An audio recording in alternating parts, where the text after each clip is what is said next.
What's good, Commanders fans? Just wanted to make a quick video here.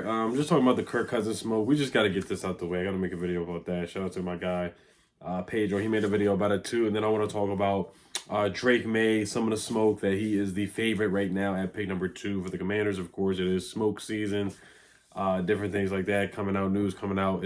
We got about a month, excuse me, in a couple days till the draft. So can't believe everything you hear, but that's what's coming out of the combine for the most part, from what I've heard around the media, is that Drake Maye is the front runner. But yeah, let's talk about Kirk Cousins here. I've seen some different opinions. Like, some people actually really want Kirk Cousins back. Now the scenario would be him coming back, or they sign him, they sign him and trade back, or they take Marvin Harrison at pick number 2, because you would have a wide receiver, you would have your quarterback and the wide receiver, or you would take Joe Alt at number 2, which would be roster malpractice, in my opinion, because they got to draft a quarterback. But if you took Kirk Cousins, you would have a quarterback. Kirk Cousins is 35, and let's not bring back the old, in my opinion. Kirk Cousins is not a bad quarterback. He's a good quarterback. He's a solid quarterback. Top 15, top 13, maybe top 10, arguably. But you know your ceiling with Kirk Cousins. You know what you're going to get.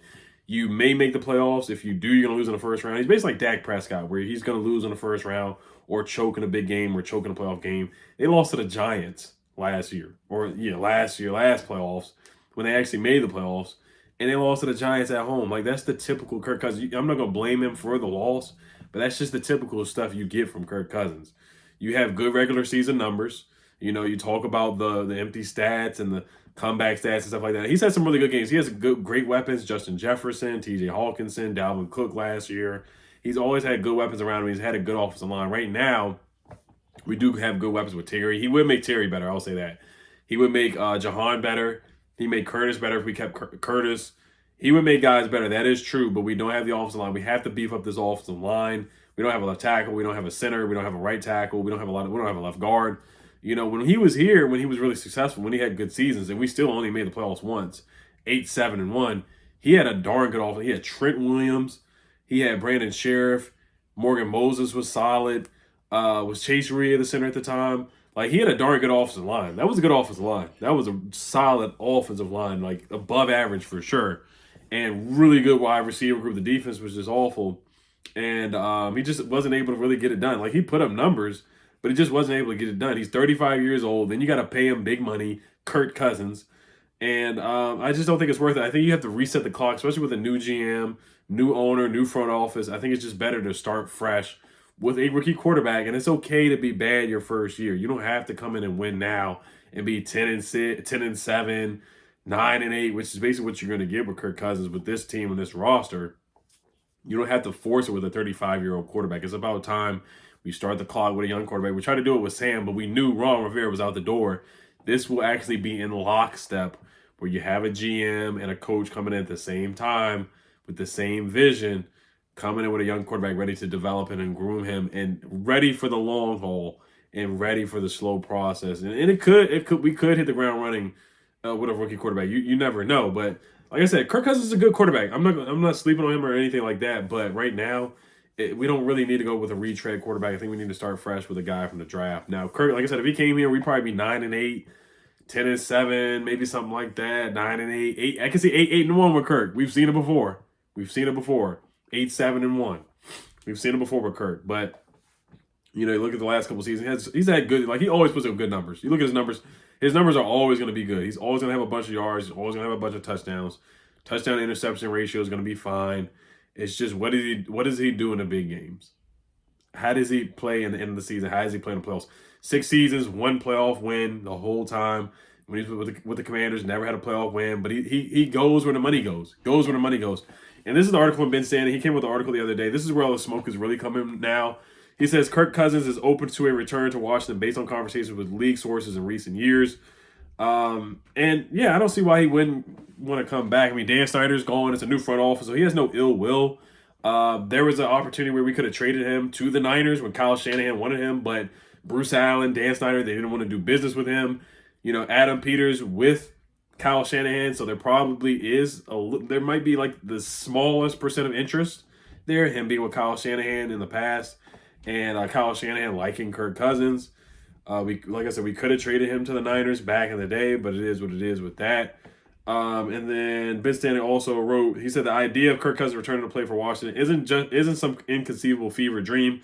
In conjunction with a trade down from 2, signing the quarterback puts the Commanders on a simultaneous path to rebuild, boost vibes, and win now. So, yeah, he said we could trade back, we could draft Brock Bowers, get a tight end, get the left tackle from Penn State, still draft a quarterback in the later rounds, maybe like in the 3rd or 4th, to be a backup to Kirk and stay with Sam, or you trade Sam.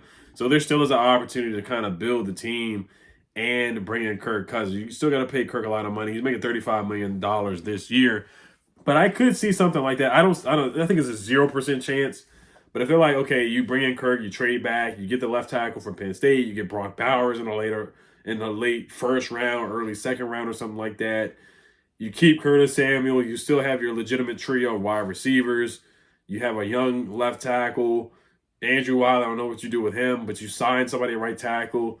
Get another center. You can beef up the offensive line. You have a middle tier offensive line. Maybe you sign DeAndre Swift as well to pair with Brian Robinson. And then defensively, you just got to get a defensive end. You got to sign a defensive, draft a defensive end. Maybe you are cooking with grease a little bit there, but it's not Madden. And I think we've seen enough of Kirk. We know what his ceiling is. It's time to go with a young guy, young quarterback, either Drake Maye or Jaden Daniels. See what those guys can do. Move in lockstep and see what you can do instead of getting Kirk Cousins. You like that? You like that? I don't like that with bringing Kirk Cousins back. But like I said, Kirk's a good quarterback. Can't fake on him. He's a good quarterback. He's a darn good quarterback. He has earned his he's paid his dues in the league. How many times? He's a 3-time Pro Bowler, been in the league for what, like 10 years or something like that now, since 2012. He's a legitimate quarterback. He's a top of the league quarterback. He is. But like I said, he you just know what you're going to get from him at the end of the day. You know what you're going to get from him. All right, so let's move on to Drake Maye. The Commanders have also received inquiries about trading the 2nd overall pick. I'll probably talk about that in another video. But let's talk about Drake Maye a little bit here.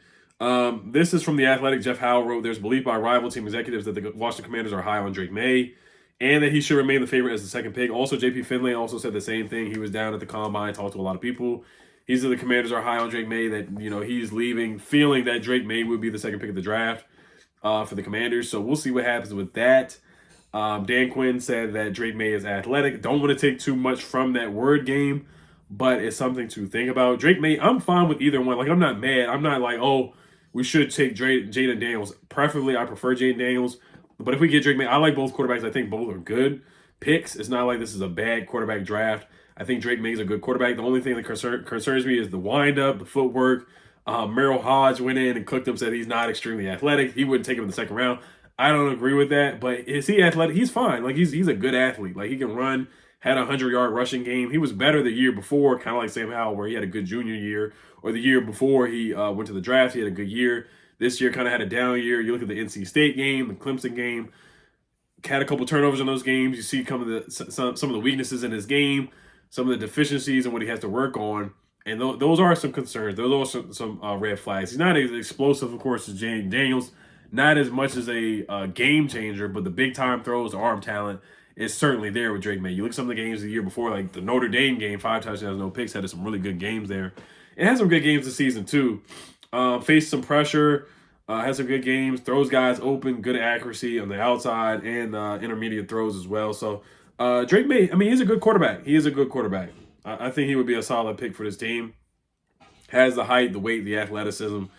79 big-time throws in his final 2 seasons. No first-round quarterback has more than 59. So he makes some big plays and stays and hangs in the pocket and takes big hits.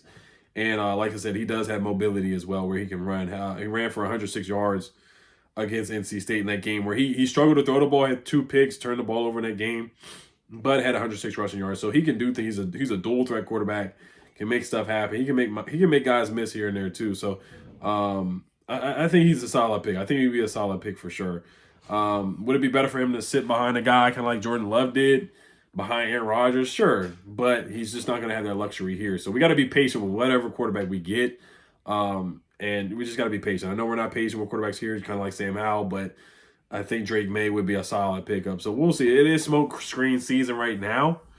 But we'll see what happens, man. I think he'll be a solid pick. Either one, him or Jaden Daniels. So, but that's just the news coming out with Drake Maye right now. You guys let me know what you guys think. Would you take him at number 2 over Jaden Daniels? I know it's a huge debate.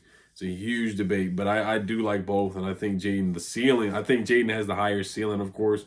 If you can build an offense around Jaden Daniels, RPOs, read option, different things like that, then the sky's the limit for sure with Jaden Daniels. But Drake Maye, and he has that familiarity with the air raid offense with Cliff Kingsbury as well.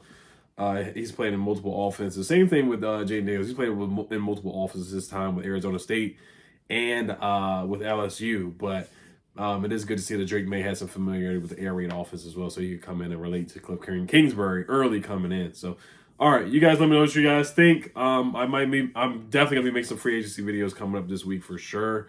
I haven't made a mock draft yet, so I got to come out with a mock draft video as well next week. But I definitely want to focus on free agency for sure.